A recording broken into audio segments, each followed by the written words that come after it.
हैं? फिर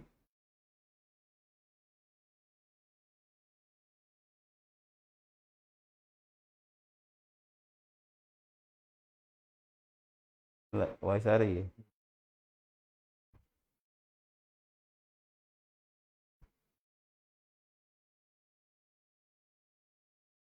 थोड़ा सा कमेंट लिख करके बताइए आप लोग। अब वॉइस कैसी है? अब वॉइस क्लियर आ रही है तो आगे हम कंटिन्यू करें।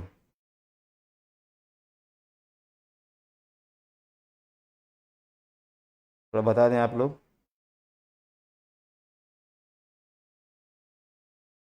वॉइस क्लियर है?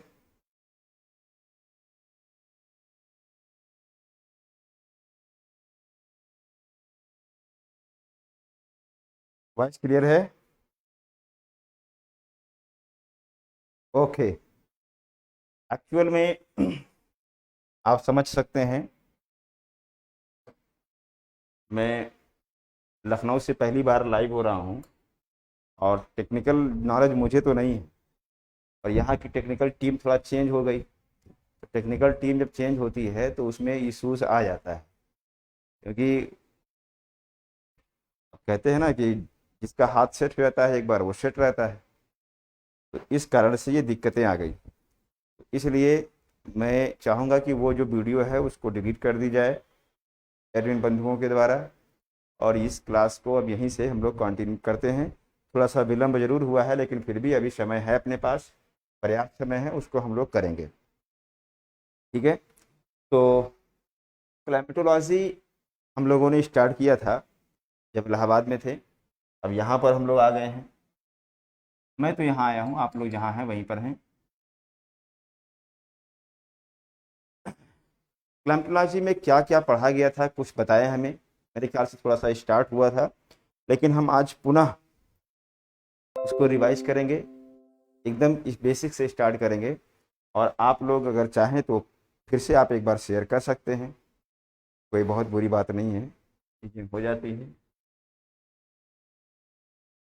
चलिए, क्लाइमेटोलॉजी।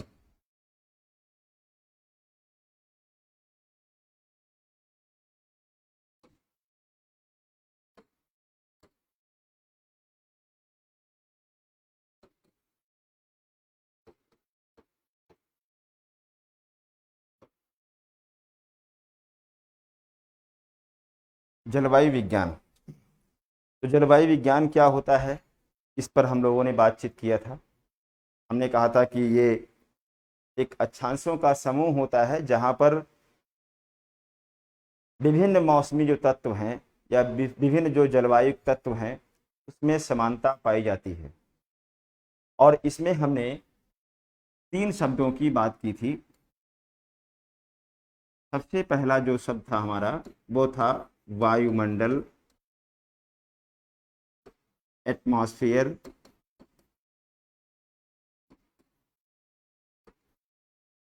ठीक है। और दूसरा था मौसम, यानी कि वेदर। और एक था जलवायु,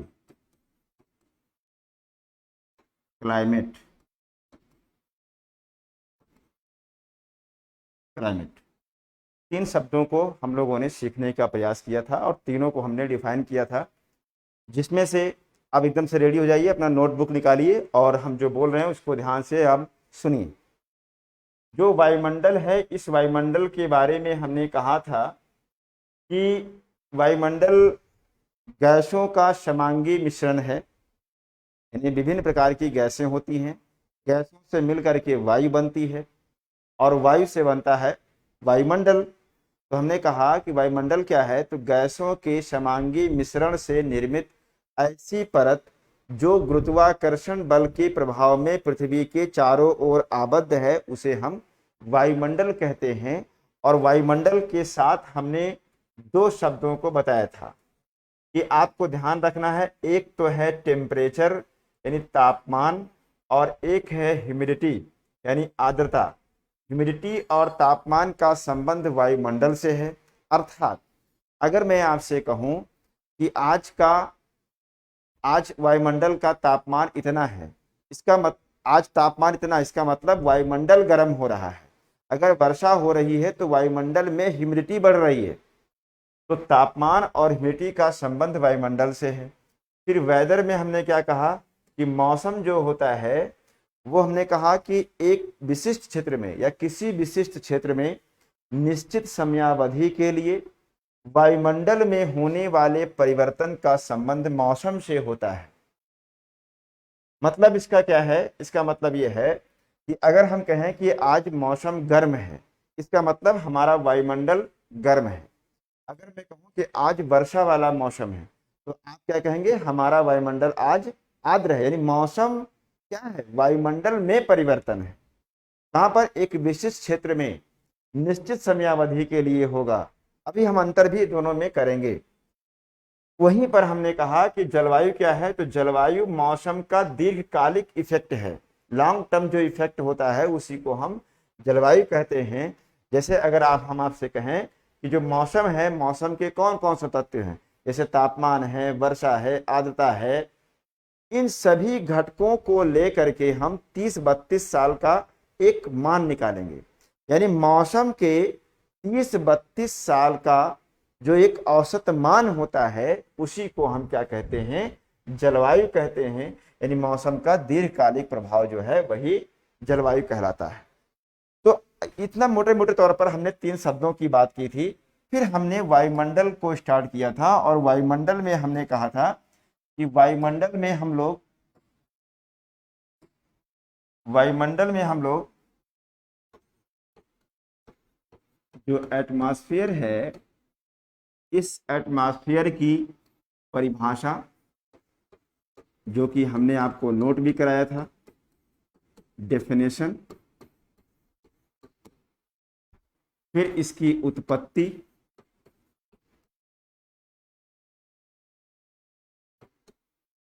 ओरिजिन,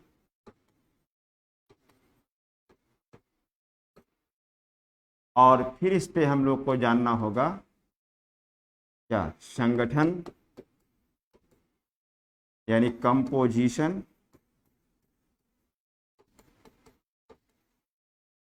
इस पे बात करनी होगी। और इसके बाद बात करना होगा इसकी संरचना, स्ट्रक्चर।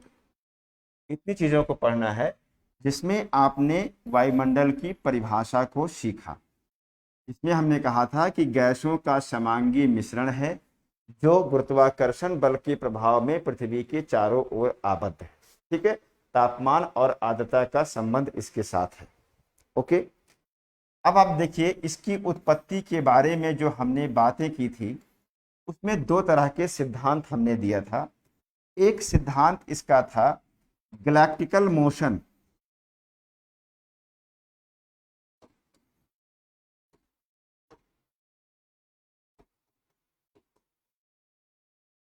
गैलेक्टिकल मोशन, और एक था वॉल्केनिज्म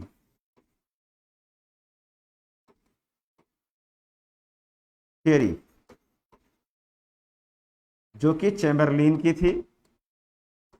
इन दोनों सिद्धांतों में हमने क्या बताया, गैलेक्टिकल मोशन में हमने कहा था कि पृथ्वी का जो निर्माण हुआ वो माना जाता है कि सन से ही निकले एक फिलामेंट से हुआ। यानी सन से जो फिलामेंट टूट करके निकला तो सन में जो वायुमंडल था उस वायुमंडल से कुछ गैसें पृथ्वी पर आ गई। लेकिन बाद में जब रिसर्च हुआ तो इस पर कहा गया कि मात्र 1% यानी 1% जो गैसें आई हैं पृथ्वी पर उसका संबंध गैलेक्टिकल मोशन से है, यानी मात्र 1% का। लेकिन 99% जो गैसें आई वो वॉल्केनिज्म के द्वारा पृथ्वी पर आई। और जैसा कि आप जानते हैं पृथ्वी की उत्पत्ति जो हुई थी वो 4.5 बिलियन वर्ष पहले हुई थी। और इसके बारे में आप जानते हैं हमने बताया था कि इस पहले पृथ्वी क्या थी, पहले पृथ्वी गैसियस अवस्था में थी, गैसियस अवस्था में थी और 6000 डिग्री सेल्सियस इसका टेम्परेचर हुआ करता था।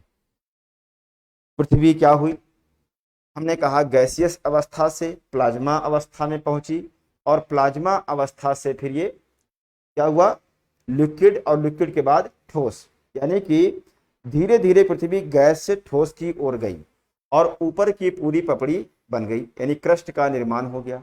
जब क्रस्ट का निर्माण हो गया तो पृथ्वी के आंतरिक भाग में जो कोर है और मेंटल है, वहां से हमने कहा दो प्रोसेस हो रहे हैं। अगर हम मेंटल की बात करें तो वहां रेडियो एक्टिविज्म हो रहा है। क्यों? क्योंकि वहां रेडियो धर्मी रेडियो एक्टिव पदार्थ होते हैं और रेडियो एक्टिव पदार्थों का विखंडन होता है। विखंडन होने से ऊर्जा निष्कासित होती है।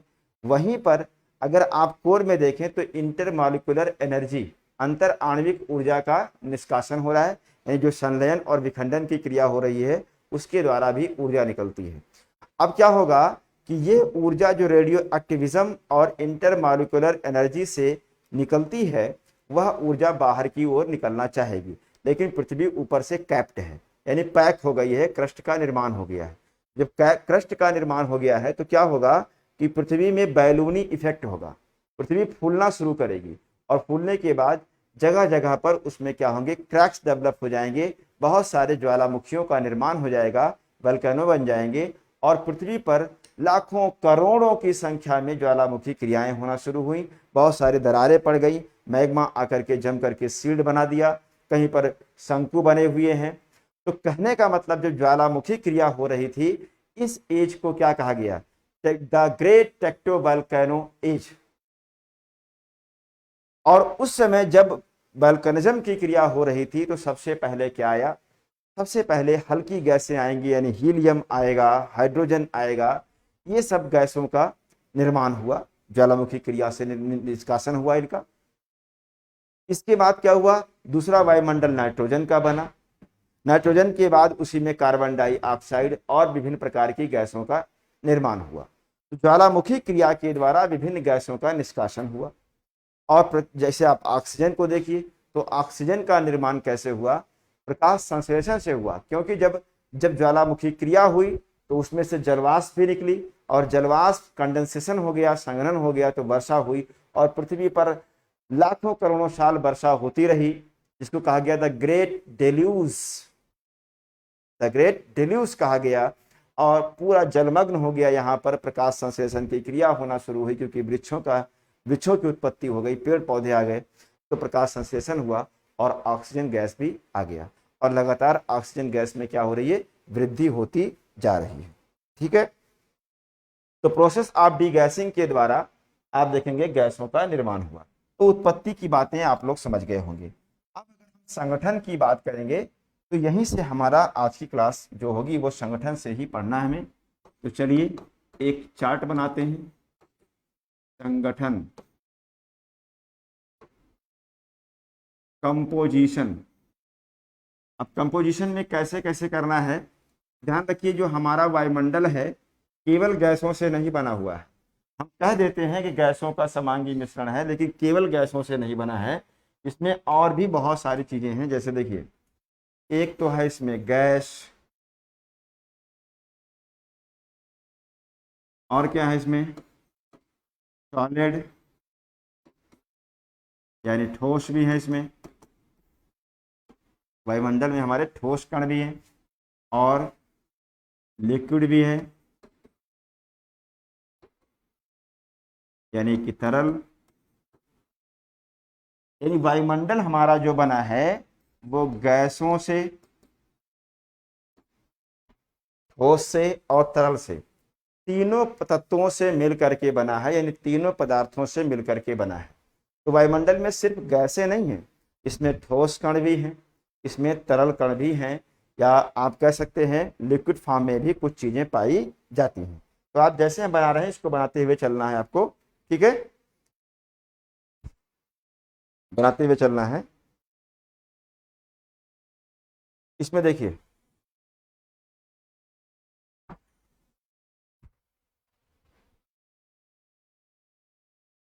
अभी चीजें सही से सेट नहीं हो पा रही हैं, जब सेट हो जाएगा एक बार तो फिर हो जाएगा। देखिए गैसों में क्या है, नाइट्रोजन, नाइट्रोजन है, ऑक्सीजन है, सब ऐसे नोट करना है आपको, आर्गन है, ठीक है, आर्गन है, CO2 है, फिर कुछ और इनर्ट गैसें हैं जैसे जिनान, क्रिप्टॉन और नियॉन। नियॉन ये इनर्ट गैसें होती हैं, गंधहीन गैसें जिनको कहते हैं। उसी में कुछ आप देखेंगे ग्रीन हाउस गैसें हैं,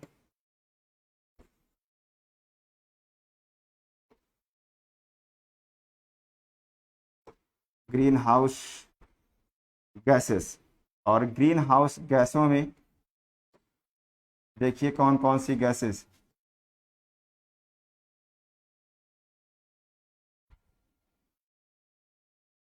ग्रीन हाउस गैसों में आप देखेंगे बेंजीन, बेंजीन बेंजीन है, मीथेन है, इथेन है, सल्फ्यूरिक गैसेस, सल्फ्यूरिक गैसेस। और क्या है, O3 यानी ओजोन। ये भी क्या है, एक ग्रीन हाउस गैस है। लाइक कार्बन डाइऑक्साइड गैस को भी इसमें आप रख सकते हैं, वो भी ग्रीन हाउस गैस है। अब सॉलिड में अगर हम देखें तो सॉलिड में क्या क्या चीज़ें हैं, इसमें एरोसॉल,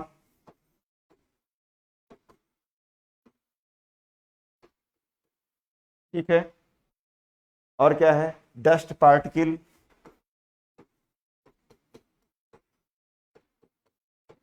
धूल कण जिसको कहते हैं डस्ट पार्टिकल, धूल कण। और क्या है, पोलेंस, पोलेंस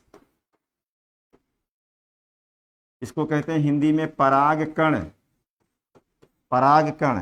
ये भी ठोस रूप होता है, पराग कण, पराग कण। एल्गी, एल्गी यानी शैवाल कण, शैवाल कण। वही लिक्विड में आप देखेंगे तो hydroscopic water,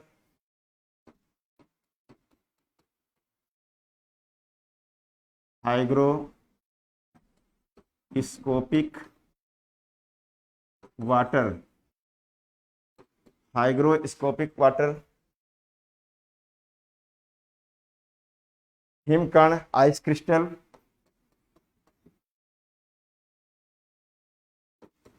ice crystal.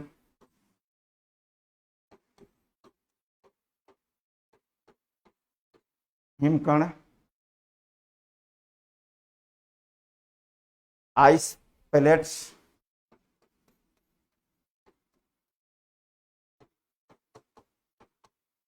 Ice plates.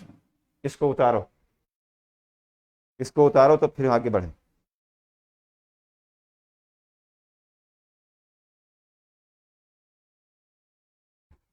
Balkrishna लिख रहे हैं सर नई जगह है, थोड़ा समय लेके आप क्लास ले लेते। हाँ नहीं, क्या करें, बैठे नहीं तब से लगे हुए ही हैं बालकृष्ण, और ज़रूरी है थोड़ा सा कोर्स आपका आगे बढ़ना ज़रूरी है ना।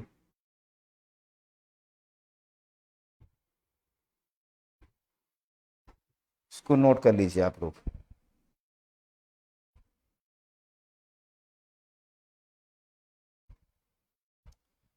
हो गया।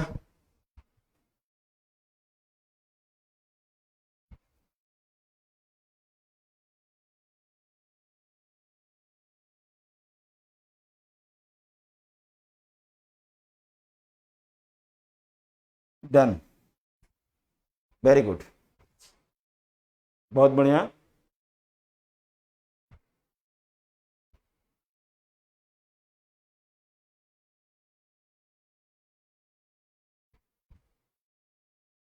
बता रहे हैं अभी, ऋतिक श्रीवास्तव पूछ रहे हैं हाइग्रोस्कोपिक क्या होता है, बता रहे हैं।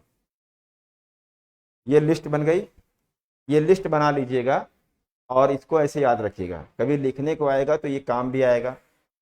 अब चलो गैसों में जो महत्वपूर्ण गैसें हैं उन सबको हम लोग पढ़ना शुरू करेंगे। सबसे पहले हम पढ़ेंगे नाइट्रोजन के बारे में। सबसे पहले किसके बारे में पढ़ेंगे, नाइट्रोजन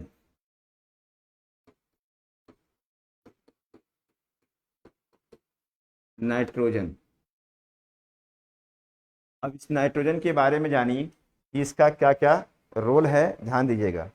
तो सबसे पहला शब्द आप इसमें पॉइंट आउट लिखिए, चाहे जैसे आपको पैराग्राफ वाइज लिखना है, जैसे भी लिखना है।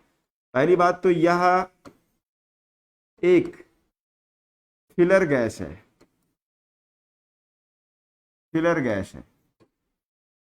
अब फिलर गैस क्या है अभी आगे समझाते हैं, घबराइएगा मत। एक फिलर गैस है। और क्या है दूसरी चीज कि ये वायुमंडल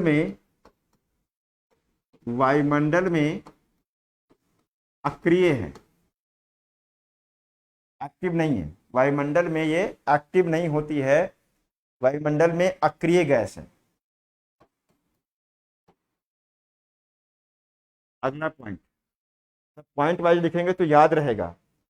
यह प्रज्वलन का निगमन करता है, यानी कि जो आग होती है उसको रेगुलेट करता है ये, ठीक है। तो प्रज्वलन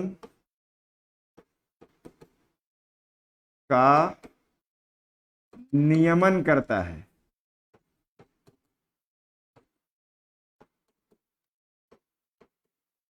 रेगुलेट करता है, ठीक है। जो आग जलती है उस आग जलने में ये सहायता प्रदान करता है, रेगुलेट करता है उसको, प्रज्वलन को। अगर हम वायुमंडल में इसकी मात्रा देखें तो 78% है, 78% इसकी मात्रा है। दूसरा चीज क्या है, क्षोभ मंडल से आप देखेंगे, क्षोभ मंडल में अगर बात करें हम तो ये कहता है कि विषुवत रेखा से ध्रुवों की ओर जाने पर अगर आप देखेंगे तो क्या होता है कि इसकी मात्रा बढ़ती जाती है। यानी कि हम अगर बात करें कि ध्रुवों की ओर मात्रा बढ़ती है,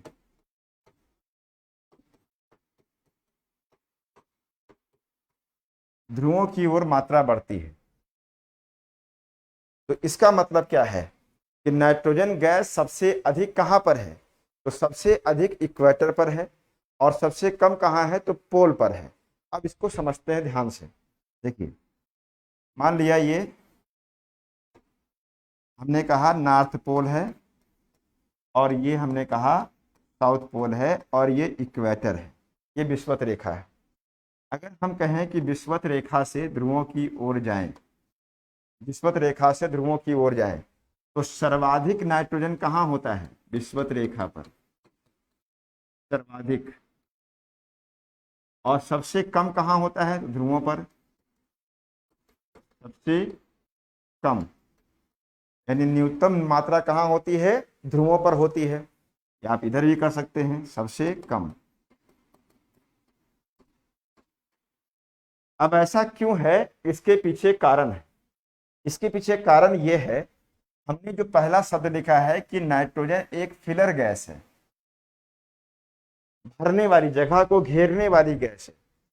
तो हमने कहा ये ऐसा क्यों होता है, इसके पीछे कारण है वाटर वेपर, जलवाष्प।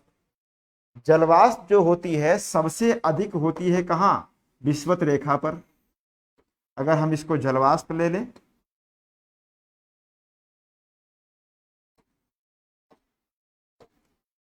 वाटर वेपर जलवाष्प है, और ये क्या है, नाइट्रोजन की बात कर रहा है, ठीक है। तो अगर हम जलवाष्प की बात करें विषुवत रेखीय क्षेत्र में, अगर विषुवत रेखीय क्षेत्र में बात करें तो ये करीब होता है 4%। कितना होता है, 4% होता है। मध्य अक्षांशीय क्षेत्र में ये 2 से 3% होता है, 2 से 3% मध्य अक्षांश पे। और अगर ध्रुवों पर जाएं तो ये क्या होता है, 0.4% होता है, 0.4%। अब क्या समझा आपने, इसमें क्या समझा कि जैसे जैसे विषुवत रेखा से ध्रुवों की ओर जा रहे हैं वैसे वैसे जलवाष्प की मात्रा भी घट रही है, वाटर वेपर घटता जा रहा है। यानी वाटर वेपर सबसे अधिक कहां पर है, तो आप कहेंगे विषुवत रेखा पर है, इक्वेटर पर है। क्यों है? क्योंकि वहां टेम्परेचर हाई होता है, आगे बताएंगे अभी।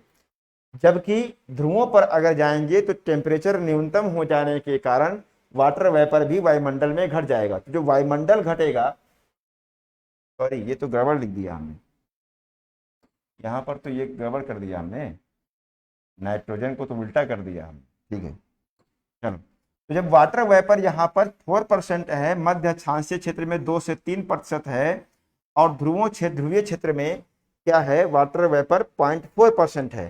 तो जाहिर सी बात है कि अगर हम कहें जलवाष्प घट रहा है तो कोई ना कोई गैस तो उसकी जगह को लेगा।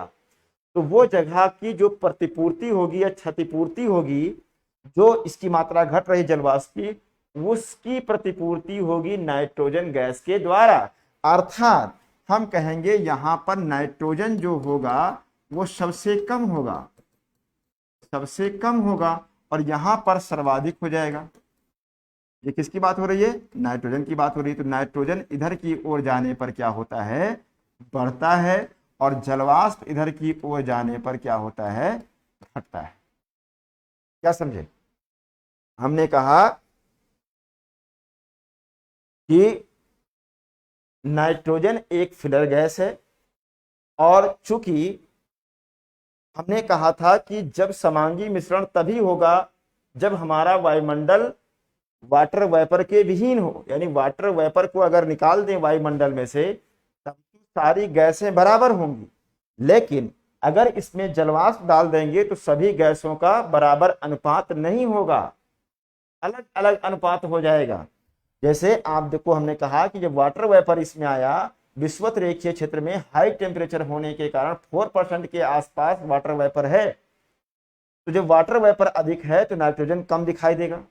लेकिन जैसे जैसे वाटर वेपर घटता जाएगा तो नाइट्रोजन गैस की मात्रा क्या होती जाएगी, बढ़ती जाएगी। तो इस पॉइंट को ध्यान रखिएगा कि नाइट्रोजन गैस, ये कहाँ की बात हो रही है, ये बात केवल हो रही है कहाँ की, ट्रोपोस्फीयर की हो रही है। ध्यान रखिएगा, ये ट्रोपोस्फीयर की बात हो रही है, क्षोभ मंडल की बात हो रही है। तो क्षोभ मंडल में नाइट्रोजन गैस विषुवत रेखा से ध्रुवों की ओर जाने पर बढ़ती है।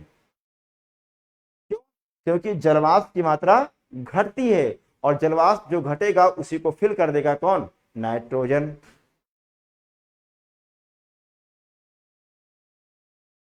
हाँ सही कर दिया उसको अनु जी। ठीक है, तो ये हुआ नाइट्रोजन। ये बात आपको समझ में आई या नहीं समझ में आई, ये लिख करके जल्दी बताओ हमें, जल्दी से लिख करके बताओ।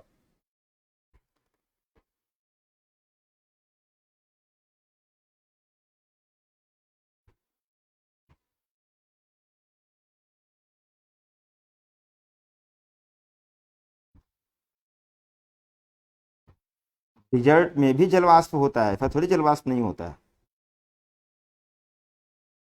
अब उतना नहीं होता है कि वर्षा हो जाए। ये बात समझ में आई कि नहीं समझ में आई? नाइट्रोजन गैस समझ में आया?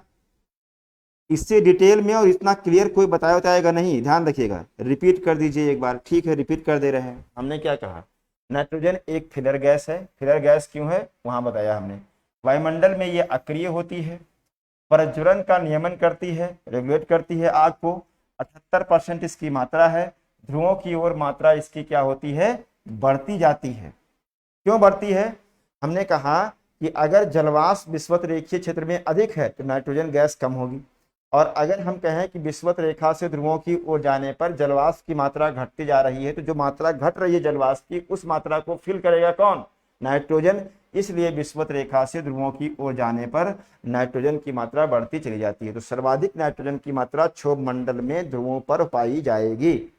ओके, अब चलो अगली गैस देखो। अगली गैस है ऑक्सीजन।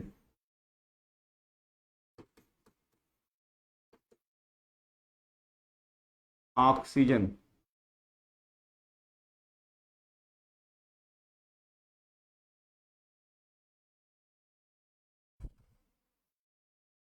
ओके। तो पहली बात तो ये ऑक्सीजन के बारे में पहला पॉइंट तो हम लिख सकते हैं कि जीवन दायिनी गैस है। जीवन दायिनी गैस है, इसके बिना जीवन संभव नहीं है। यानी लाइफ को देने वाली, जिंदगी को देने वाली गैस है ऑक्सीजन। पहली चीज। बाकी दूसरी बात समझिएगा कि अगर हम ऑक्सीजन की उत्पत्ति की बात करें, जो हमने ज्वालामुखी क्रिया बताई है, तो जब ज्वालामुखी क्रिया हुई, ज्वालामुखीयता द्वारा, वल्कनिज्म द्वारा ज्वालामुखीयता से O18 आइसोटोप्स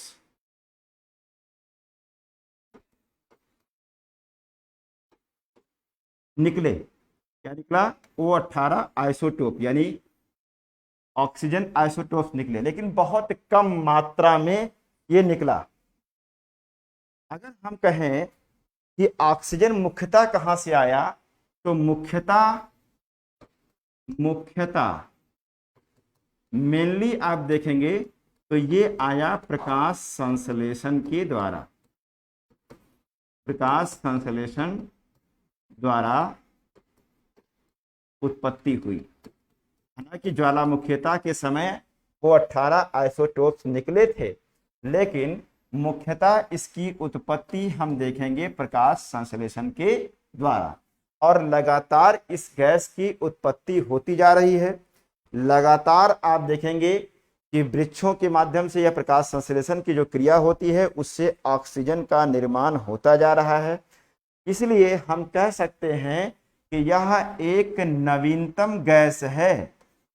न्यूली, एक नवीनतम गैस है। ये नई गैस के रूप में आप कह सकते हैं ऑक्सीजन है, और लगातार इसकी मात्रा बढ़ती जा रही है। क्योंकि आप देखेंगे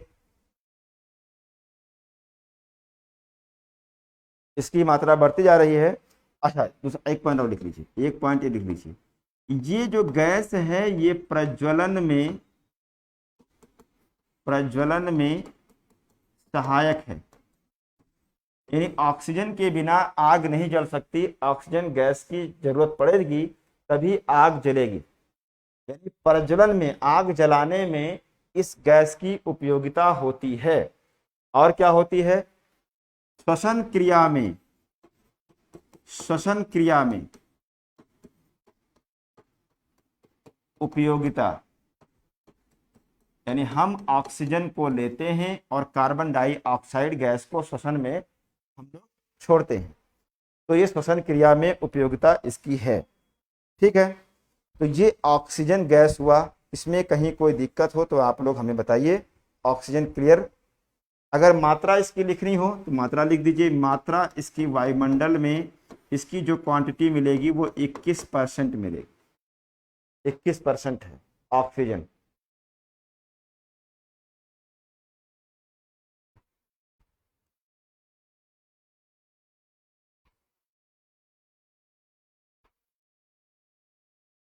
आगे चले।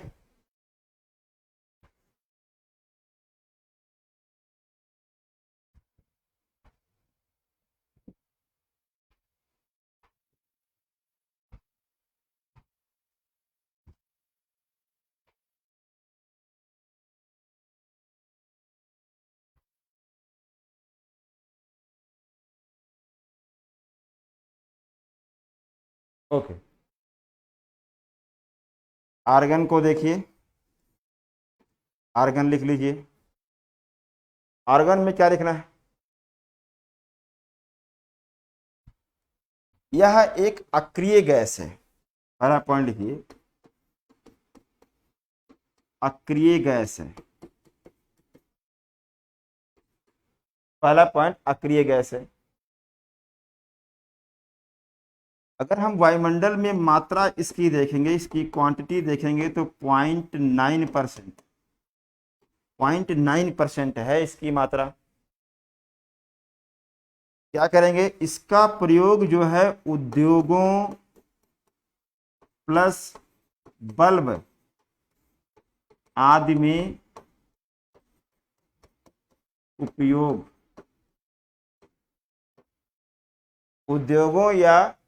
उद्योगों और बल्ब आदि में आर्गन गैस का उपयोग होता है। आर्गन गैस भरी जाती है बल्ब में। ठीक है, इतना हो गया। नेक्स्ट चलेंगे हम कार्बन डाइऑक्साइड, CO2।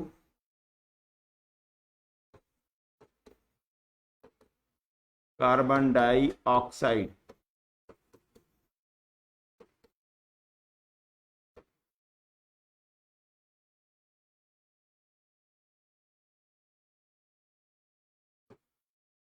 अब कार्बन डाइऑक्साइड में क्या क्या चीजें हैं ध्यान दीजिएगा।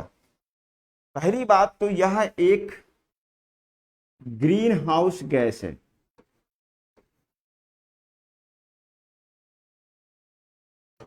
ये ग्रीन हाउस गैस है। ग्रीन हाउस गैसों का हम एक अच्छा विश्लेषण करेंगे बाद में जब समय आएगा। थोड़ा समझ लीजिए, ग्रीन हाउस गैसें वे गैसें होती हैं जो वायुमंडल में रहती हैं और साथ ही साथ जो सन रेस आती है उस सन रेस के लिए जो एक चीज और समझिए, जैसे मान लो हमने कहा कि ये सन है। अब ये सब बहुत डिटेल में चर्चा करेंगे, हम घबराइए मत, बहुत डिटेल में होगा। अब ये सन रेस जो पृथ्वी पर आती है, ये मान लो पृथ्वी है, ये अर्थ है, तो ये होती है शॉर्ट वेव रेडिएशन, लघु तरंग विकिरण होता है। लेकिन जब पृथ्वी निष्कासन करती है तो ये लॉन्ग वेव रेडिएशन हो जाता है, लॉन्ग वेव रेडिएशन हो जाता है। तो जो ग्रीन हाउस गैसें हैं, मान लो कि ये आपका वायुमंडल है, ये वायुमंडल है, तो वायुमंडल में ग्रीन हाउस गैसेस भी होती हैं। तो ग्रीन हाउस गैसें लघु तरंग विकिरण के लिए पारदर्शी होती हैं, इनको पार कर जाती हैं। लेकिन लॉन्ग वेव रेडिएशन जब निष्कासित करती है पृथ्वी जितनी सनरेज लेती है उतना ही सनरेज रात भर में, भोर भर में, अगले दिन सन निकलने से पहले निष्कासित कर देती है अंतरिक्ष में। तो जब ये निष्कासन करती है ऊष्मा का, तब ये लॉन्ग वेव रेडिएशन होता है। क्योंकि जब ठंडा पिंड होता है, ठंडे पिंड से ऊष्मा का निष्कासन हमेशा दीर्घ तरंग विकिरण में होता है, और गर्म पिंड से जब ऊष्मा का निष्कासन होता है तो वो शॉर्ट वेव रेडिएशन के रूप में होता है। तो जो ग्रीन हाउस गैसें होती हैं वो शॉर्ट वेव रेडिएशन के लिए पारदर्शी होती हैं, लेकिन लॉन्ग वेव रेडिएशन के लिए ये अपारदर्शी का काम करती हैं। तो कहने का मतलब कि जो कार्बन डाइऑक्साइड है ये कैसी गैस है? एक ग्रीन हाउस गैस है। इस बात को जानते रहिएगा, पहली बात। दूसरी बात इसमें यह जानना है कि प्रारंभ में यह आप देखेंगे, अगर जो स्टार्टिंग में बात करेंगे तो उत्पत्ति इसकी दो स्रोतों से, एक तो ज्वालामुखीयता जो शुरुआत में हुई थी वल्कनिज्म के द्वारा, इसकी उत्पत्ति हुई। लेकिन फिर क्या हुआ? श्वसन क्रिया जो हम सांस लेते हैं उसमें ऑक्सीजन को अंदर लेते हैं, कार्बन डाइऑक्साइड गैस को क्या करते हैं? बाहर करते हैं। तो एक श्वसन क्रिया से इसकी उत्पत्ति हो रही है। और दूसरी चीज क्या है? ये जीवाश्म ईंधन जो फॉसिल्स फ्यूल होते हैं, जीवाश्म ईंधन, इसको तुरंत बुलाइए जो कल लाइट लगा के गया है। देख रहे हैं कहाँ चल रहा है? ना तो ये जल रहा है और ना ये जल रहा है।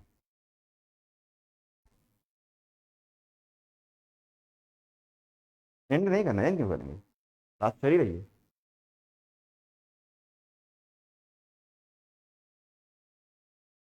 चेंज कर लो।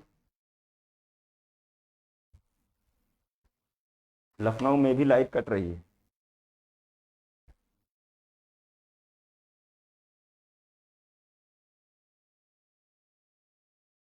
वीडियो तो नहीं रुका होगा।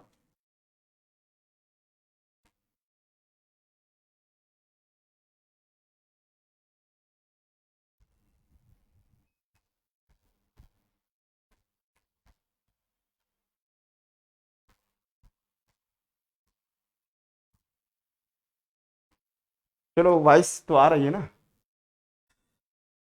वॉइस तो आ रही है।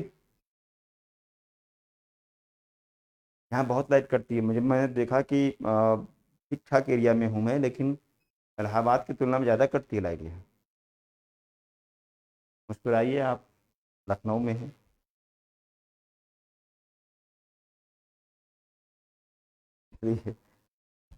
वीडियो नहीं रुका है, चलते रहिए। क्या आप बोल रहे थे? हाँ, तो ये आप लिखिए। तो कार्बन डाइऑक्साइड गैस की अगर बात करें तो हमने कहा कि यह एक ग्रीन हाउस गैस है। आप नोट करते रहिएगा, ग्रीन हाउस गैस है। तो प्रारंभ में आप देखेंगे कि ये ज्वालामुखी जो क्रिया हुई थी, उस ज्वालामुखी क्रिया के द्वारा इसका निष्कासन हुआ। बाद में आप जानते हैं कि जीव जंतु आ गए, तो श्वसन क्रिया में हम ऑक्सीजन लेते हैं और कार्बन डाइऑक्साइड गैस निकालते हैं, उससे इसकी वृद्धि हो रही है। और साथ ही साथ आप देखेंगे जो जीवाश्म ईंधन होते हैं, फॉसिल्स फ्यूल जैसे पेट्रोलियम है, कोयला है, इनको जब हम जलाते हैं तो इससे भी कार्बन डाइऑक्साइड गैस निकलती है। जो ट्रैफिक है ना, यानी कि जो औद्योगिक संकुल है, कोयला डीजल का प्रयोग होता है। वहीं ट्रैफिक यातायात में आप देखें गाड़ियां चलती हैं, तो जो जीवाश्म ईंधन होता है उसका ये उत्पाद्य होता है, यानी जीवाश्म ईंधन के जलाने से भी इसकी उत्पत्ति होती है। तो तीन तरह से इसको उत्पत्ति ने बताया। प्रारंभ में ये आया ज्वालामुखीता से, फिर श्वसन क्रिया से बढ़ ही रहा है, और तीसरा क्या हमने बताया, तीसरा हमने बताया जो जीवाश्म ईंधन होते हैं उन जीवाश्म ईंधन के जलाने से इसकी वृद्धि हो रही है। और आप देखेंगे जो आईपीसी की रिपोर्ट है, इंटरनेशनल जो पोल्यूशन काउंसिल है, आईपीसी की रिपोर्ट के अनुसार शुरुआत से लेकर के अब तक का 3 गुना इसमें वृद्धि हो चुकी है। कार्बन डाइऑक्साइड गैस में 3 गुना वृद्धि हो चुकी है।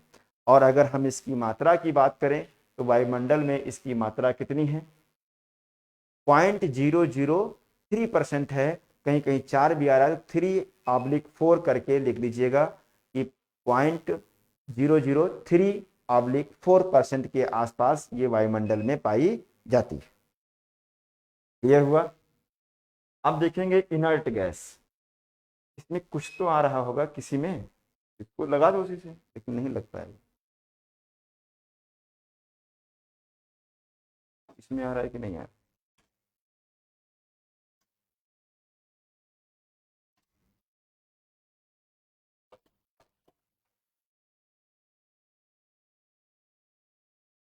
तो सारे पॉइंट नहीं दिया है,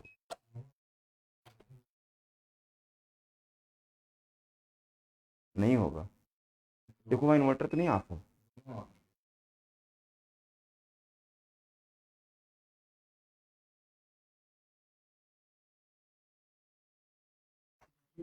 चलिए अगला देखिए, आप डाल दीजिए हेडिंग कुछ निष्क्रिय गैसों को। इसमें आप एक साथ लिखेंगे जिनान, क्रिप्टान, नियान। जिनान, क्रिप्टान और नियान एक साथ लिखिए। जिनान, नियान और क्रिप्टान।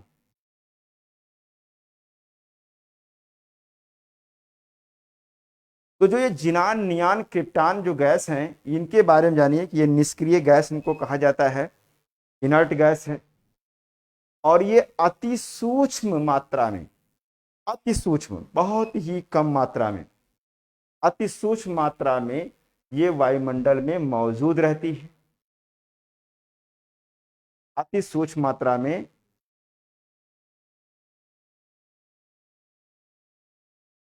अति सूक्ष्म मात्रा में ये मौजूद रहती हैं। और ध्यान रखिएगा, देखिए इसमें ये गंधहीन और स्वादहीन, ये गंधहीन, इसमें कोई गंध नहीं होती है, ये गंधहीन और स्वादहीन गैसें कही जाती हैं। लिख लीजिए, ये गंधहीन और स्वादहीन गैसेस हैं। वायुमंडल में इनकी मात्रा लिखिए 0.001%, 0.001% इनकी मात्रा है।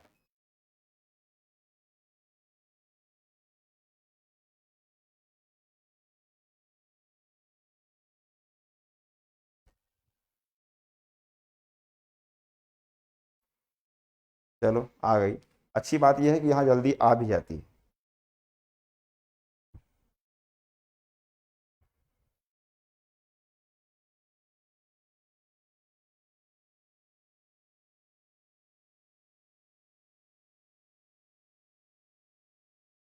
शुरुआत है तो थोड़ा दिक्कत तो होगी ही। अभी देखो ये लाइट वाला सब कनेक्ट करके गया है, इन्वर्टर से इसमें पावर ही नहीं दिया, जबकि बोल के उसको स्पेशली लगवाया था इसमें सब जोड़ देना। तो यहाँ पर बड़ी मुसीबतों का सामना करना पड़ रहा है मुझे।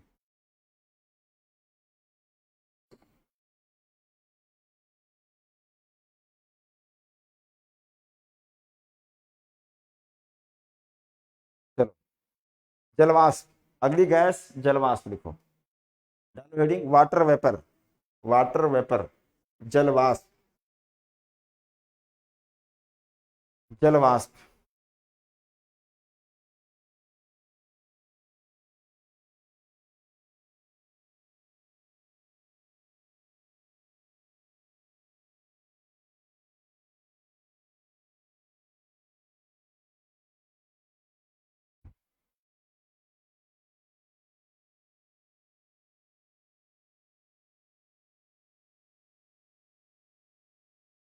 उसको फ़ोन कर दीजिए, वो आ जाए।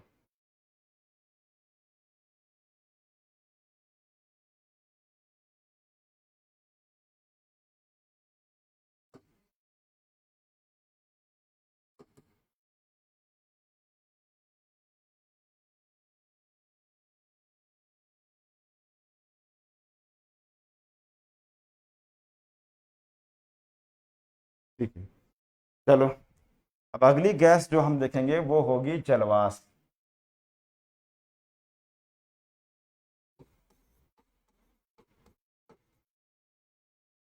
जलवाष्प,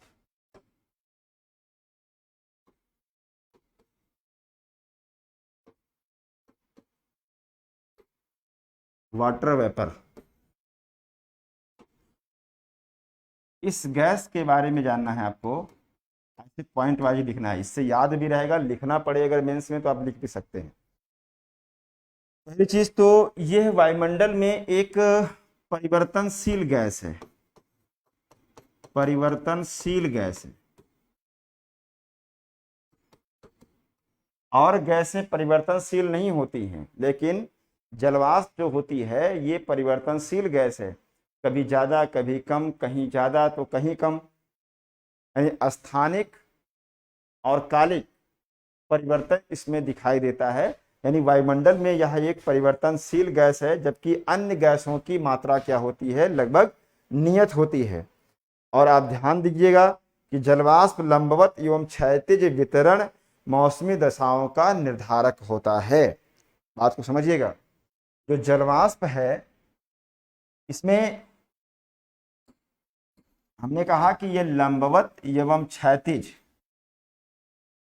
इसका जो वितरण है वो मौसमी दशाओं का निर्धारक होता है। मतलब हम अगर आपसे कहें कि ये पृथ्वी है और ये इसका वायुमंडल है, गड़बड़ हो गया।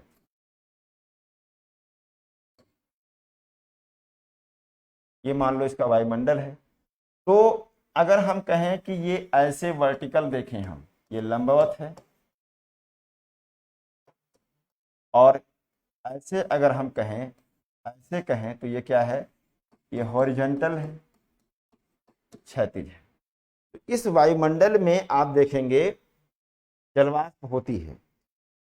अब नीचे से ऊपर की ओर जाने पर इसकी क्या स्थिति है, मात्रा कैसी है, या हम कहें कि दिल्ली से लखनऊ आने में इसकी स्थिति क्या है, तो ये क्षैतिज हो गया,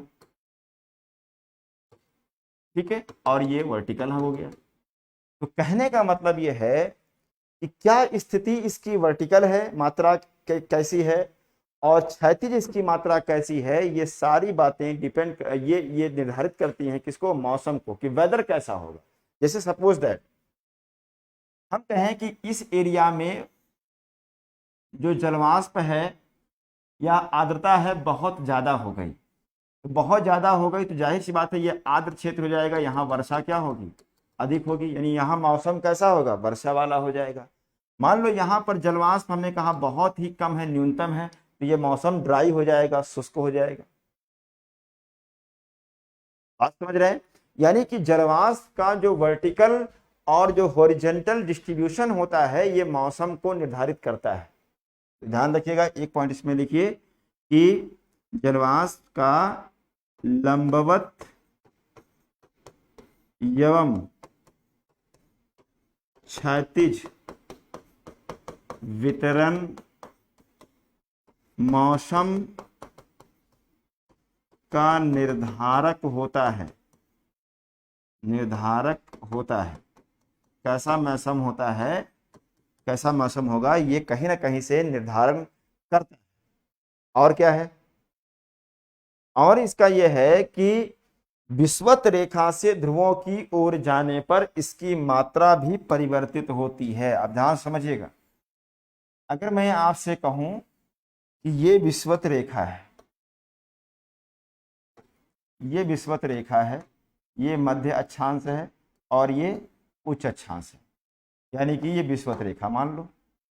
विषुवत रेखा से ध्रुवों की ओर जाओ, विषुवत रेखा से ध्रुवों की ओर जाने पर इसकी मात्रा क्या होगी, घटेगी। हमने कहा यहाँ पर होती है 4%, यहाँ पर 2 से 3% और यहाँ पर 0.4%। यानी जलवाष्प की मात्रा क्या है, घट रही है। किधर से किधर जाने पर, विषुवत रेखा से ध्रुवों की ओर जाने पर घटती है। क्यों घटती है? विषुवत रेखीय क्षेत्र में अधिकतम तापमान होता है, यानी सूर्यातप की मात्रा सबसे अधिक कहाँ प्राप्त होती है, तो विषुवत रेखीय क्षेत्र में। आगे कहानी सब आएगी, अभी की ओर समझते जाइए कि हाँ ये ऐसे हो रहा है, जैसा हो रहा है जिससे बोल रहा हूँ उसको सुनते जाइए। आगे एक एक चीजें एक्सप्लेन होगी, घबराने की जरूरत नहीं है, सब लिंक्ड है। तो विषुवत रेखीय क्षेत्र में हम आप इतना मान के चलो कि औसत तापमान, एवरेज टेम्परेचर अगर हम एनुअल देखें तो सर्वाधिक होता है। इस कारण से जब वायु गर्म होगी तो पानी को सोख लेगी, इवापोरेशन ज्यादा होगा ना, यानी जलवाष्प को ग्रहण करेगी, तो जलवाष्प की मात्रा वहां बढ़ जाएगी। तो जहां टेम्परेचर अधिक वहां जलवाष्प अधिक हो गया। जैसे जैसे आप विषुवत रेखा से ध्रुवों की ओर जाते हैं तापमान में कमी आती है, और तापमान कम होता जाएगा तो जलवाष्प की मात्रा घटती जाएगी। इसीलिए विषुवत रेखीय क्षेत्र में सर्वाधिक और ध्रुवों पर सबसे कम होती है जलवाष्प की मात्रा। Okay, clear? अब ध्यान दीजिएगा, इसमें एक बात और जानते रहिएगा, जो जलवाष्प होती है, जलवाष्प में, वाटर वेपर में लेटेंट हीट होती है। जलवाष्प में गुप्त ऊष्मा, गुप्त ऊष्मा, लेटेंट हीट, गुप्त ऊष्मा क्षोभ मंडल में, ट्रोपोस्फेयर में टर्बुलेंस उत्पन्न करती है, यानी विक्षोभ उत्पन्न करती है, उत्पन्न करती है, टर्बुलेंस उत्पन्न हो जाता है। यानी जलवाष्प में गुप्त ऊष्मा क्षोभ मंडल में विक्षोभ उत्पन्न करती है, टर्बुलेंस को ओरिजिनेट करती है। अब टर्बुलेंस क्या है, यानी वायुमंडल मान लो शांत है, मान लो वायुमंडल एकदम शांत है, कुछ नहीं हो रहा है, ना उसमें वर्षा या गैस, कुछ एकदम नॉर्मल वायुमंडल है। अब उसमें अगर हम कहें कि वाटर वेपर उठा ऊपर गया तो उसमें हीट होती है। कौन सी हीट? Latent heat. गुप्त ऊष्मा जब ऊपर जाती है वायु के साथ, तो वायु जैसे जैसे ऊपर उठती है वैसे वैसे वायु ठंडी होती है। ये बताएंगे आपको कैसे होती है। वायु जब ठंडी होती है एक समय के बाद इतनी ठंडी हो जाती है कि जो उसमें पानी है, वाटर है, वो वाटर अलग हो जाता है, जल की बूंद बन जाएगा, हिमकण बन जाएगा और वायु अलग हो जाएगी। तो जब ऐसी स्थिति होती है तो उसमें से गुप्त ऊष्मा बाहर निकल जाती है, और वही गुप्त ऊष्मा अगर ना हो तो ये सारी क्रिया बंद हो जाएगी। यानी गुप्त ऊष्मा ऊपर जाएगी, उसके साथ वायु ठंडी होगी, पानी अलग होगा, वायु अलग होगी, तो पानी क्या होगा? वर्षा कर देगा, यानी प्रेसिपिटेशन की क्रिया हो जाएगी, और जो हीट है वो हीट वायुमंडल को गर्म कर देगी। तो कहने का मतलब ये है कि जलवाष्प में जो गुप्त ऊष्मा है यही क्षोभ मंडल में हलचल उत्पन्न कर देती है, टर्बुलेंस उत्पन्न कर देती है, विक्षोभ उत्पन्न करती है। इस बात को भी आप जानते रहिएगा। और मात्रा हमने बता ही दिया है कि ये मात्रा अस्थाई नहीं होती है, ये अस्थाई गैस है, और विषुवत रेखा पर सबसे अधिक, ध्रुवों पर सबसे कम पाई जाती है। ठीक है, ये क्लियर हुआ? ये बात क्लियर हुई? आगे बढ़िए। तो इतनी गैसों के बारे में है। अगर गैसों को लिखना होगा इन्हीं को आपको शॉर्ट में लिखना है, मेंस में शॉर्ट में लिखना पड़ेगा। अब थोड़ा सा हम इस पे ठोस वाले पॉइंट पे चर्चा करेंगे।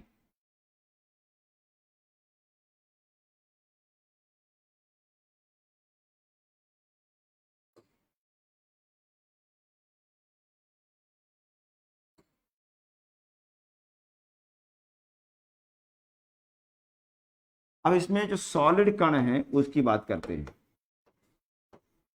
ये तो गैसों की बात हो गई। सॉलिड के, जैसे सॉलिड को लोग छोड़ देते हैं कि जानते रहिएगा, तो आप देखेंगे कि जैसे हमने अभी आपको बताया था कि सॉलिड के रूप में बहुत सारी चीजें आपको बताया था, जिसे कहा था aerosol, dust particle, pollens, algae.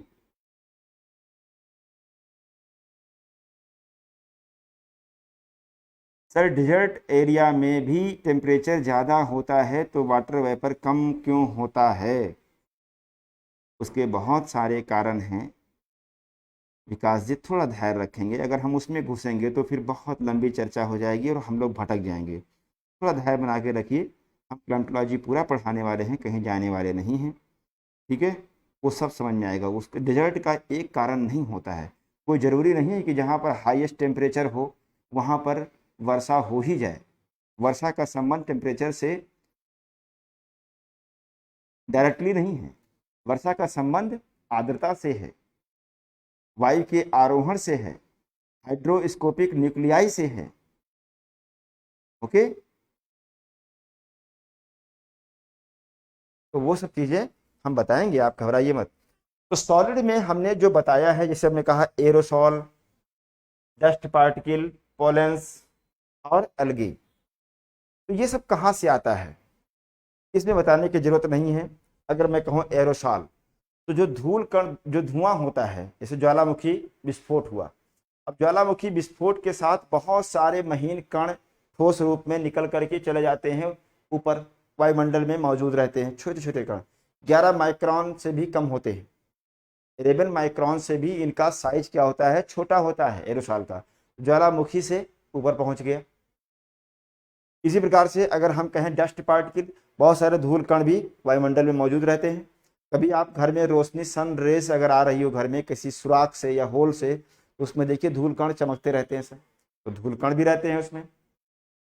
और क्या है, हमने कहा पॉलेंस यानी पराग कण, तो पराग कण क्या है, जो पेड़ पौधे होते हैं ना उनका पराग कण, जो पराग होता है उसके भी सूखे जो कण होते हैं वो भी वायुमंडल में पहुंच जाते हैं।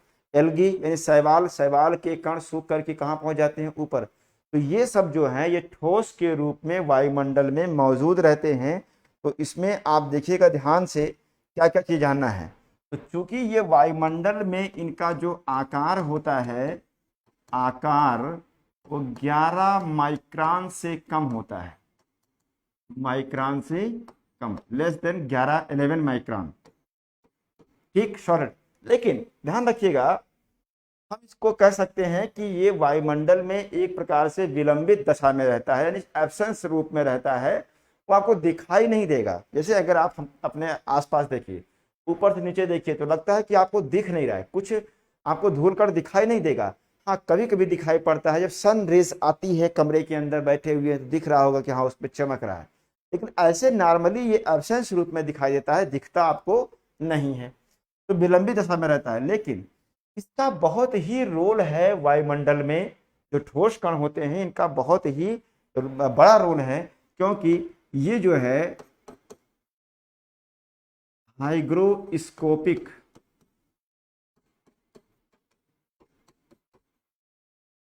न्यूक्लियाई का कार्य करते हैं। हाइग्रोस्कोपिक न्यूक्लियाई मतलब हिंदी में आप लिख सकते हैं इसको जल सीकर, जल सीकर, या इसी को कहेंगे आर्द्रता ग्राही नाभिक, आर्द्रता ग्राही नाभिक, आर्द्रता ग्राही नाभिक। इसका मतलब क्या है, ध्यान दीजिएगा, अगर ये वायुमंडल में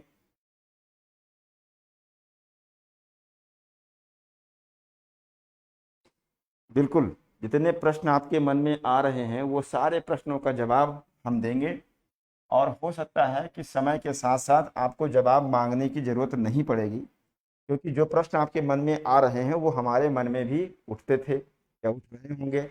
मैं सोचता भी हूँ कि यार ये प्रश्न मन में आ रहा होगा आपके, तो वो हमें पता है, समय के साथ वो सारी समस्या का हल हो जाएगा। अब देखो ध्यान से, आंतरग्राही नाभिक जल सीकर हाइग्रोस्कोपिक न्यूक्लियाई, इसका मतलब क्या होता है, वायुमंडल में अगर ये ना हो तो वर्षा नहीं होगी। यानी वर्षा के लिए 3 चीजें बहुत जरूरी होती हैं। पहला है वायुमंडल में पर्याप्त जलवाष्प की मात्रा होनी चाहिए, दूसरा वायु का आरोहण अपलिफ्टमेंट होना चाहिए, वायु अगर ऊपर नहीं उठेगी तो वर्षा नहीं होगी, और तीसरा सबसे महत्वपूर्ण जो इसमें बिंदु होता है वो होता है आर्द्रता ग्राही नाभिक यानी जल सीकर या हाइग्रोस्कोपिक न्यूक्लियाई भी होने चाहिए। अब हाइग्रोस्कोपिक न्यूक्लियाई क्या होता है, सुनिए ध्यान से। आप इमेजिन करो, कमरे में जा करके पानी को गर्म करो कुकर में,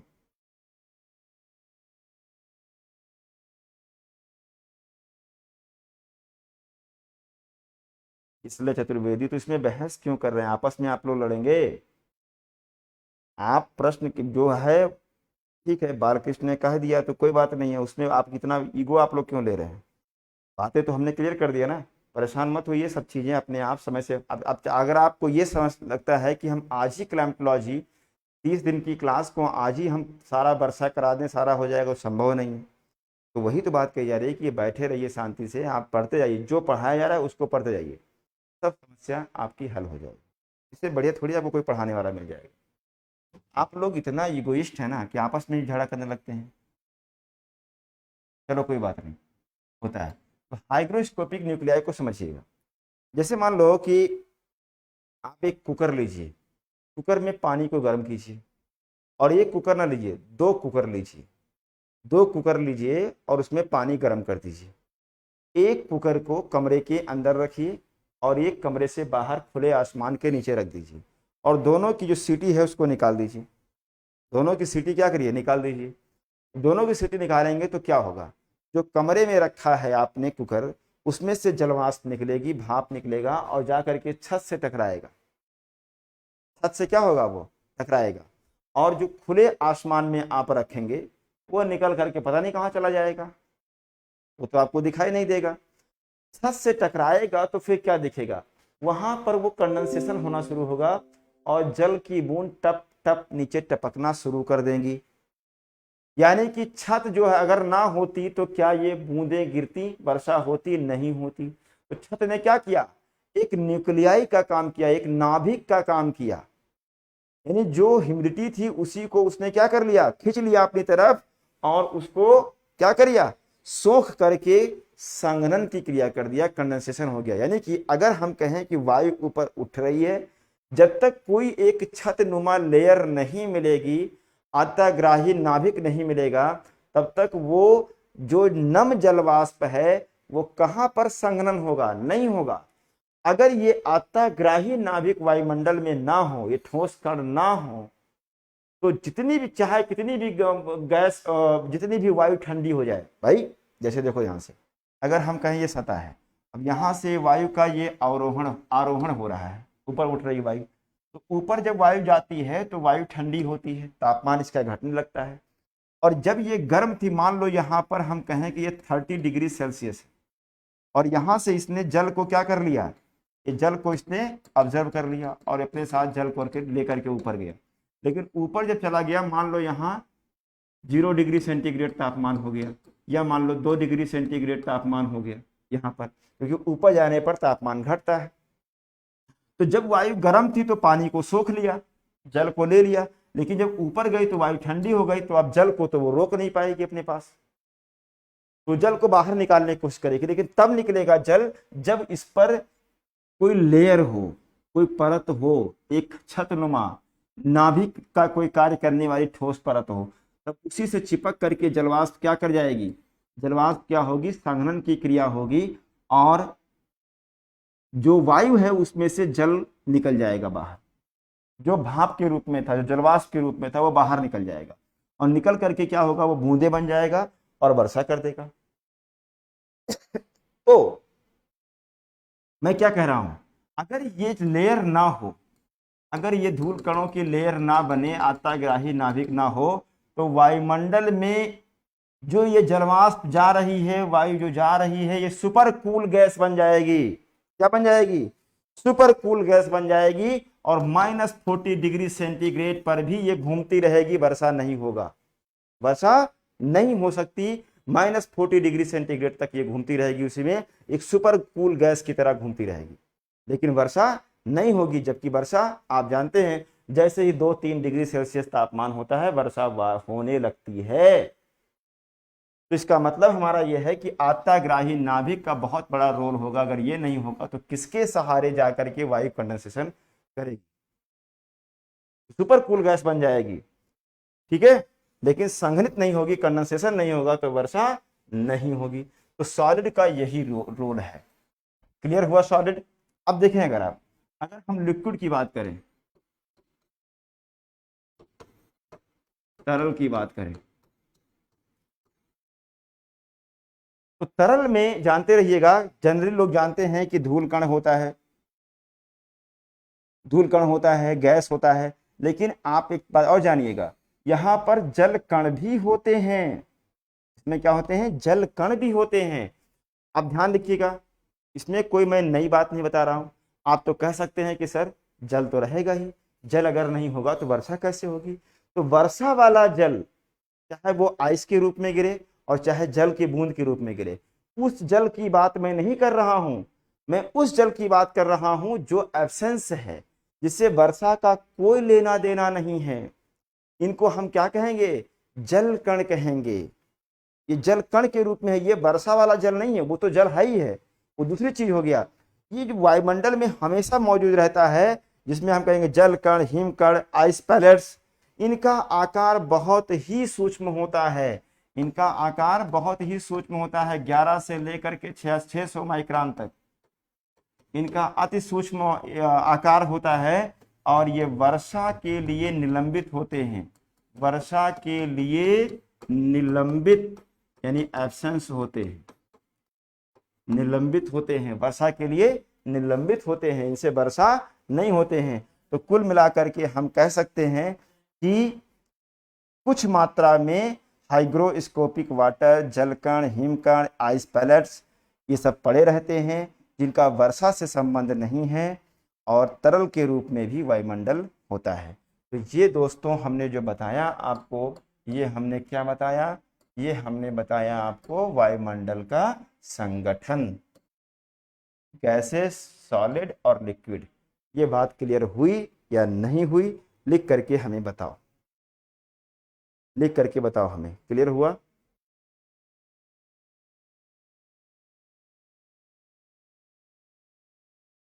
बताइए ना। तो एसी में गैस चलवा लो।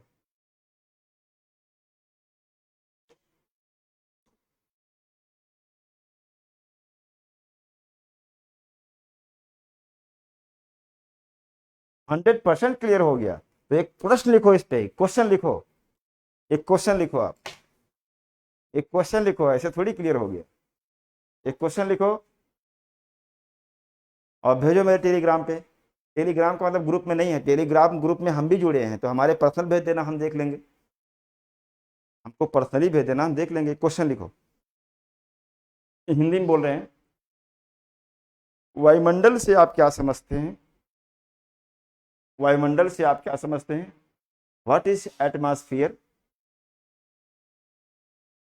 इसके संगठन को समझाइए, इसके संगठन को समझाइए, या इसके संगठन को बताइए, या इसके कंपोजिशन को बताइए। इसके कंपोजिशन को बताइए। तो आप इसको 150 वर्ड में लिखिए। कितने में लिखेंगे? 150 वर्ड में लिखिए। 150 शब्दों में इसको लिख के दिखाइएगा, भेजिएगा। पक्का भेजेंगे ना? हाँ, लिख करके भेजिएगा। और संभव हो तो पॉइंट वाइज ना लिख करके, लेकिन जीएस में तो पॉइंट वाइज लिख सकते हैं, ऑप्शनल में पैराग्राफ लिखा जाता है, लेकिन यहाँ पर आप पॉइंट वाइज भी लिख सकते हैं।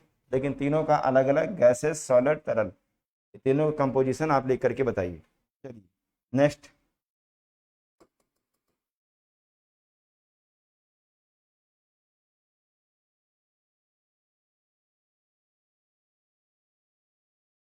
थोड़ा भी अजीब लग रहा है, नई जगह है ना, थोड़ा भी अजीब लग रहा है, कुछ चीज़ें भी बहुत सेट नहीं है, तो थोड़ा सा है। 2-4 बार जब क्लास लेंगे तो फिर वो सही हो जाएगा।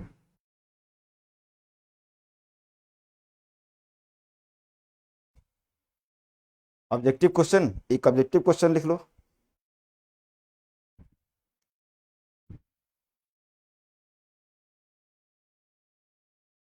ऑब्जेक्टिव क्वेश्चन एक बना लो।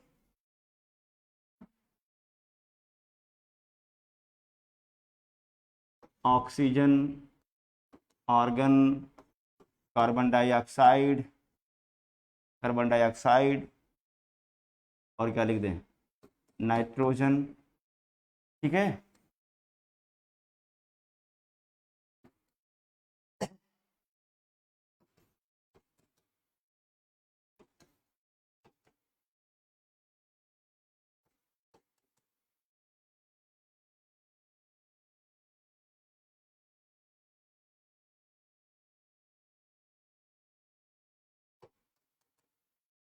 कूट का मिलान करिए, कूट का मिलान करिए, परसेंटेज लिखा हुआ है, मिला दीजिए कि ऑक्सीजन ऑक्सीजन कितना है, आर्गन कितना है, कार्बन डाइऑक्साइड कितना है, नाइट्रोजन कितना है, कर लीजिएगा। बिल्कुल, बहुत लगाव हो जाता है। और मैं लौट के आऊँगा भी इलाहाबाद फिर। चलो आगे बढ़ें।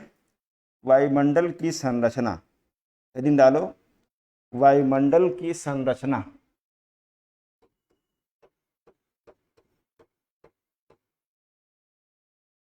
वायुमंडल की संरचना,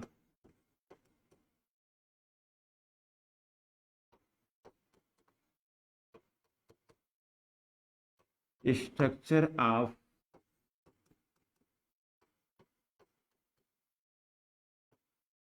एटमॉस्फेयर।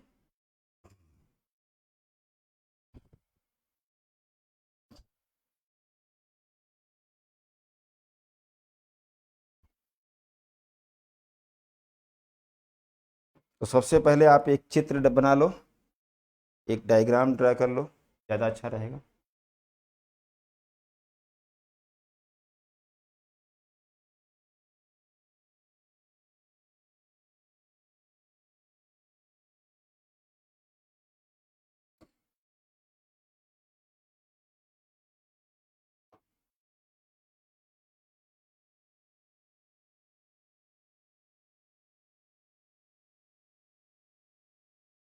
ये मान लो कि 0 डिग्री अक्षांश है, और ये 90 डिग्री नॉर्थ कर लो, चाहे पोल वो साउथ कर लो, विषुवत रेखा है। सबसे पहले आप देखेंगे 16 किलोमीटर, किताबों में अलग अलग होगा, आपको घबराना नहीं है। और यहाँ पर आप कर लो 6 किलोमीटर।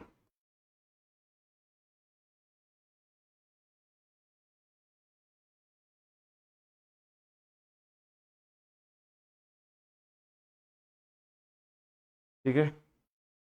यहाँ पर आप कर लो 8 किलोमीटर, और यहाँ पर आप कर लो 18 किलोमीटर। ओके। अब देखो, इसको हम क्या कहेंगे, इसको कहेंगे हम ट्रोपोस्फेयर,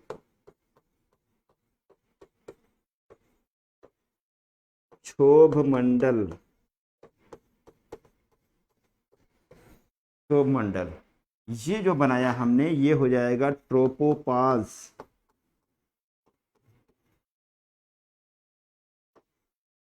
क्षोभ सीमा, क्षोभ सीमा। ठीक है। फिर आप चले जाइए 50 किलोमीटर,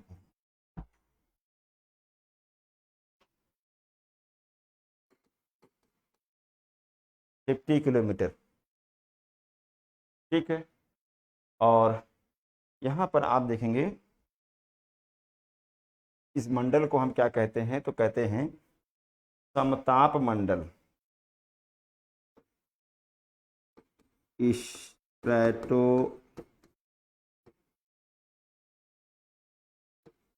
स्फीयर, समताप मंडल। यहाँ पर आप देखेंगे 16 किलोमीटर से लेकर, कौन सा कलर कर दें, ये वाला कर दो, 16 किलोमीटर से लेकर के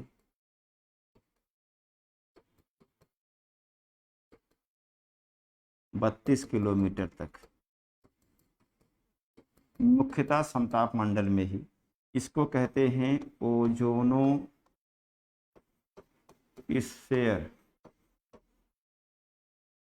ओजोन गैस यहाँ होती है, ओजोनो स्फेयर।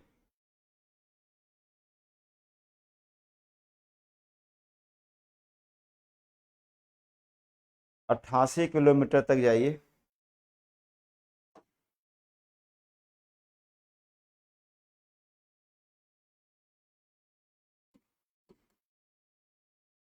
अट्ठासी किलोमीटर, इसको हम कहेंगे मेसोस्फेयर,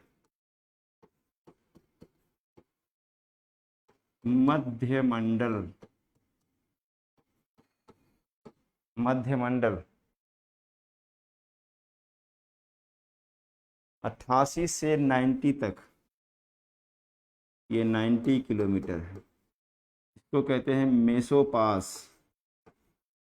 मेसोपास, PAUSE, मध्य सीमा। मध्य सीमा।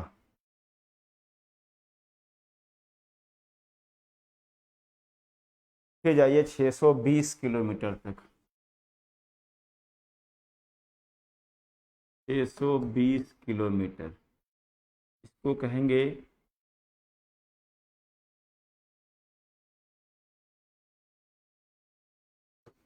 आयनोस्फेयर,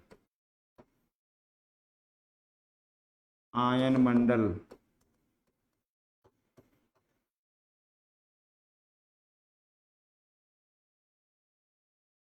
अंदर ही लिख देते हैं ना।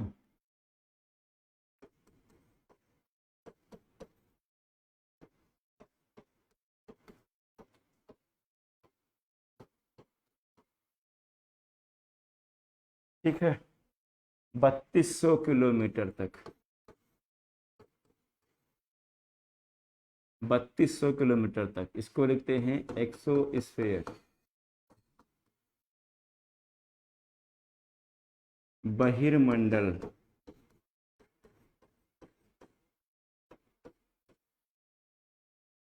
बहिर्मंडल।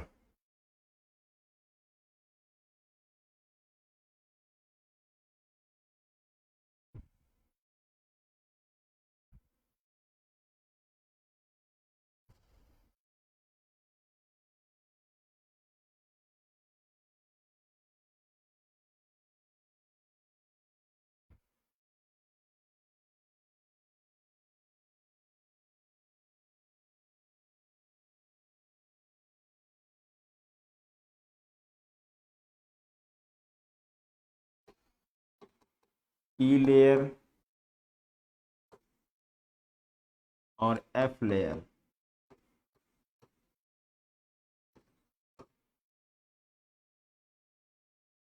दो ही जानना है, हालांकि और भी हैं, आपको दो जानना है। जल्दी बनाओ इसको।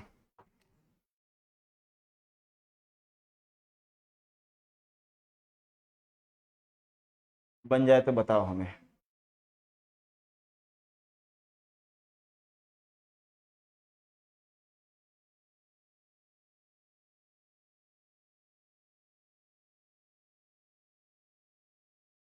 सोचे थे थोड़ा सा नीचा करेंगे, ये ऊपर हो गया। और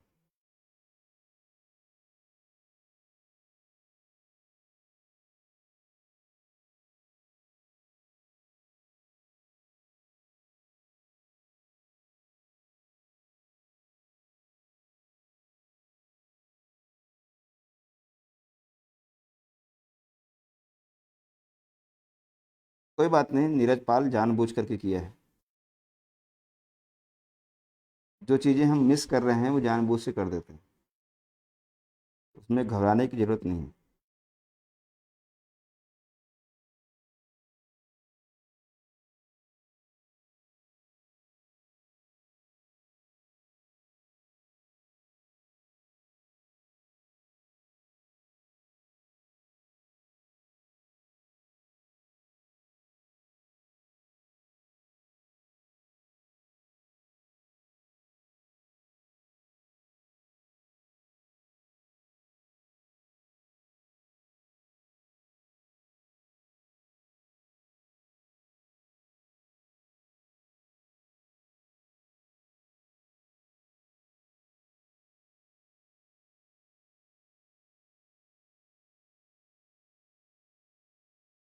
हो गया?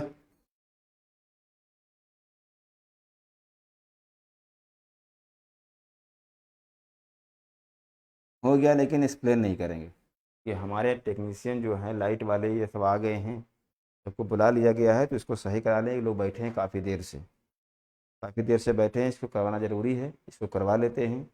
और हम कौस्तुभ जी से बात करेंगे, अगर वो हमें समय देंगे तो हम जो क्लास ये था थोड़ा सा कम हुआ है या मिस हो गई कल की क्लास, उसकी भरपाई करेंगे हम आने वाले दिनों में। अगर संभव होगा तो हम कल भी ले लेंगे क्लास। थोड़ा सा इसको सही करना ज़रूरी है, क्योंकि मज़ा नहीं आ रहा है फिर। और आ गए हैं लोग, मैकेनिक लोगों को बुलाया गया है, तो वो लोग थोड़ा सही कर दें इसको। ठीक है, तो आप लोग यहीं पर रोकेंगे। हाँ, आज का बैकग्राउंड भी अलग है, ये बैकग्राउंड हमको अच्छा नहीं लग रहा है, बहुत चुभ रहा है, तो ये सही भी नहीं है।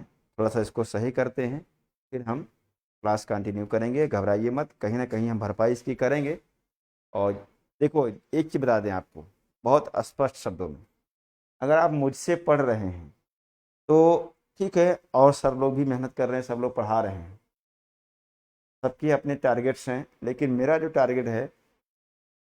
टारगेट है आपको ज्योग्राफी पढ़ा देना, सिखा देना, और इस लायक बना देना कि आप भूगोल में कहीं भी ना फंसो। यूपीएससी में चाहे वो पीटी का प्रश्न हो और चाहे वो मेंस का प्रश्न हो, आप कहीं पर भी ना फंसो, उसके लिए हम आपको पढ़ा रहे हैं। तो इसमें समय लगेगा। अगर आप ये सोचते हो कि नहीं, हमारा पेपर है 20 तारीख को, अगले महीने में 2 महीने में पेपर है, हमारा कोर्स ख़त्म हो जाए, तो ये संभव नहीं। हम आपको अच्छे से पढ़ाएंगे। क्या इसकी गारंटी है कि आने वाले 13 अक्टूबर को जो एग्ज़ाम होगा आप उसी बार आईएएस बन ही जाओगे? जब तक पूरी तैयारी नहीं होगी तो कैसे बन पाओगे? तो आप अच्छे से सीखो। अगर हमें कहोगे कि नहीं सर, हमें परीक्षा देनी है, आप ख़त्म कर दीजिए, संभव नहीं है। फिर तो हम आपके साथ अन्याय करेंगे, और अन्याय हम करेंगे नहीं। हम आपको अच्छे से पढ़ाएंगे, सिखाएंगे, आपको इस लायक बनाएंगे कि हम अगर प्रयागराज में नहीं हैं तो कम से कम आप मेरी गद्दी को ही संभालो, वहाँ पर कम से कम लोगों को पढ़ाओ। हालांकि मैं शनिवार रविवार तो आऊँगा ही, तो इसलिए हम सोच रहे हैं कि आपको अच्छे से करें, तो चीज़ें बहुत सही से जब हो जाएंगी तब हो जाएगी। थोड़ा पेशेंस रखना पड़ेगा। और सिविल सेवा का जो मंत्र है सिलेक्शन का, सबसे पहला मंत्र यही है, पेशेंस। अगर पेशेंस नहीं होगा तो आप कुछ नहीं कर पाओगे। तो पेशेंस रखना है आपको। और आप ये यकीन मानो, इस तरह से मैं तारीफ नहीं कर रहा हूँ अपनी, लेकिन हकीकत बता रहा हूँ आपको, तभी हम उतरे हैं। आपको ज्योग्राफी कोई सिखाने वाला नहीं मिलेगा, कितना भी फी दे दो आप, कितनी बड़ी से बड़ी कोचिंग में चले जाओ, इस तरह से सिखाने वाला आपको कोई नहीं मिलेगा, इसकी मैं गारंटी आपको दे सकता हूँ। तो आपको धैर्य रखना पड़ेगा। कभी ये मत सोचना कि सर तो ऐसे ही अवेलेबल हैं, फ्री में सब चल रहा है, तो ऐसे हल्के फुल्के लोग होंगे, नहीं। तो इसलिए ध्यान से आप लोग पढ़िएगा। हम आपसे जैसा भी होगा आपको नोटिफिकेशन दिया जाएगा, नोटिस किया जाएगा कि कैसे मेरी कब क्लास होगी। ठीक है, बाय बाय, टेक केयर, अपना ख्याल रखिएगा और मस्त रहिए।